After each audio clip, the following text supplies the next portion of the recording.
ভাতিজা দেখো যদি গত মাসের কয়টা বাকি আমার। চাচা গত মাসে তো আপনার বাকি ছিল 2050 টাকা। ভাতিজা আমি যেন কাজ করি, এই মাসের বেতন আমার দিছে না, সামনের মাসে বেতন পাইয়া তোমার টেটা দিয়া দিমু। এখন আমার বাকি 5 কেজি চাইল দাও না। এই মি আপনি শরম করে না? আপনি তো আগের 2050 টাকা ফানা, আপনি এখন আবার বলছেন বাকি নিতেন। বাকিটাকে দিতে পারবো না, যাইন। ভাতিজা গর চাইল ডাল বাজার সদাই কিচ্ছু নাই, তুমি যদি আমার সদাই গুলা না দাও গর না খায়া থাকবো। এই মি আপনার ঘরের বাজার সদের দায়িত্ব কি আমি নিছি? গার্মেন্টসে চাকরি করেন, মানবতার খাতিরে বাকি দেই, বেতন পাইয়া মাস শেষে টাকা দিয়ে দিবেন। টাকা না দিয়ে আপনি আবার আছেন বাকির উপরে বাকি নিতেন। আগের সব টাকা পরিশোধ করে তারপরে আসবেন আমার দোকান থেকে বাকি নিতে। এর আগে 1 টাকাও বাকি দিব না, জানেন তো? ভাতিজা তাইলে কি আমার বাকিটা দিতে হয় না? না, এখন আমি বাকিটাকে দিতে পারবো না। আগে আমার বাকি টাকা পরিশোধ করেন, তারপরে বাকি দিমু। যত সব পাগল ছাগল, টিয়া দেওয়ার লগে নাম নাই, খালি আয় বাহিনী তো। কাউসার, জি স্যার বলেন। কাউসার টিউশনি তো 2 মাসের টাকা পাই তোমার কাছ থেকে, তুমি যদি টাকাটা দাও আমার খুব ভালো হইতো। আচ্ছা স্যার, আব্বার কমনে আব্বাই বেতন ফাইলে 2 মাসে টাকাটা দিয়ে দিত। ঠিক আছে, মনে করে দিয়ে দিও। আচ্ছা স্যার, আসসালামু আলাইকুম। ওয়ালাইকুম সালাম। আসসালামু আলাইকুম। আলামিন সাহেব আমার ডাকছিলেন? হ্যাঁ ডাকছি আপনাকে। 2 মাসের ঘর ভাড়া বাকি আছে, ভাড়া দেন না কেন?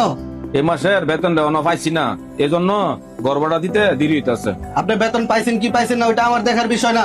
আমি ঘর ভাড়া পাও না, আমার ঘর ভাড়া এখনই আপনার দিতে হবে। আপনি গার্মেন্টসে চাকরি করেন বলেই আপনার প্রতি সহানুভূতি দেখায় প্রতি মাসেই ঘর ভাড়া লেট করে নেই, তাই বলে আপনি প্রতি মাসে এরকম করবেন, এটা তো আমি মাইনা নিতে পারবো না।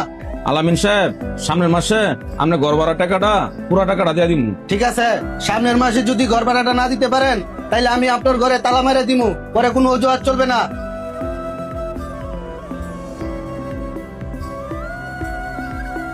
ফিরে ভূত তুই আইস, যা ঘরে গিয়া ব্যাগটা তুই গিয়া তোলে খাওয়ানোর ব্যবস্থা করি।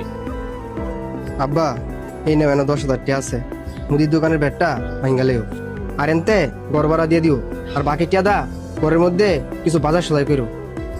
ফিরে বাজান তুই এত টাকা ফাইছত কই? আব্বা আমার হাতের ফোনটা বিক্রি করে দিছি। তোর হাতের মোবাইলটা বেচা লাইছ? কি লেগে বেচছ? ওই মুদির দোকানদারে তোমার লগে যে খারাপ ব্যবহার করছে আমি দূর থেকে সব দেখছি। আমি চাই না আমার জন্য কেউ তোমার সাথে খারাপ ব্যবহার করো, এই জন্য আমি আমার হাতের ফোনটা বিক্রি করে দিছি।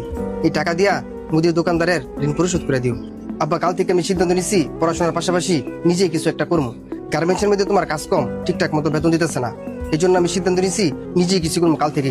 না ফুত তোর কাম করুন লাগতো না, আমার যত কষ্ট হোক আমি তোরে পড়ামু, তুই গিয়া মন দিয়ে লেখাপড়া কর। না আব্বা, পড়াশোনার কোনো ক্ষতি হতো না, আমি পড়াশোনার পাশাপাশি কোনো একটা কাজ করবো। টাকাই সব, টাকা যদি না থাকে 2 বেলা ভালো করে খেতে পারতাম না, পড়াশোনা করতে পারতাম না। ওরে আমার বাবা রে, আমার বুদ্ধি মাস